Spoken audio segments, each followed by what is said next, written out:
everybody, welcome back to my channel. I am Ashley, and in today's video I'm going to be talking to you guys about 3 things that you should consider when you are determining your hours of operation. So the first thing that you need to take into consideration, or that you should consider before choosing your hours of operation, is your location. So if you're located in a city, you might be able to open up a little bit later than someone that lives in a rural area. If you're located in the city, chances are you are located near a lot of jobs, so people can literally just drop off their kid and then get to work in 10 minutes or get to work in 20 minutes because you're located in the city. Now, if you're located in a rural area and the people that live around you are using you as their childcare provider, you might have to open up a little bit earlier because they have to commute all the way to wherever it is that they're going. Just take that into consideration because that is going to affect what hour you're going to open and what hour you're going to close. The second thing that you need to take into consideration is how long of a shift do you want to work. Do you want to work an 8-hour shift? Do you want to work a 10-hour shift, an 11-hour shift, or a 12-hour shift? I know that some childcare providers are open for 24 hours. Again, you have to figure out what it is that you want to work. My sweet spot is 10 hours. Right now I'm open up from 7 in the morning to 5 p.m., which is 10 hours. And I chose that number because typically a full-time job is 40 hours a week, which makes an 8-hour shift. So I have 10 hours. So they have an hour before and an hour after to get to and from work, and then the 8 hours to make their shift. I know that not a lot of parents are gonna have the same exact shift as your hours of operation, but if they are really interested in your program, I know that they're gonna make adjustments. I know that there are parents that come to tour my program and they really love my program. They like me, they like the atmosphere, they like how clean it is, they like all of those things, and their shifts kind of don't work out with what my hours of operation are.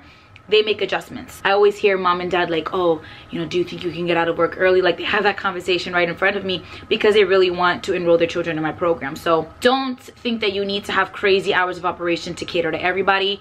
You only need 6 families, guys. My program only needs 6 families. A lot of childcare programs can only have up to 6 children, and which is 6 families, maybe less if you have siblings.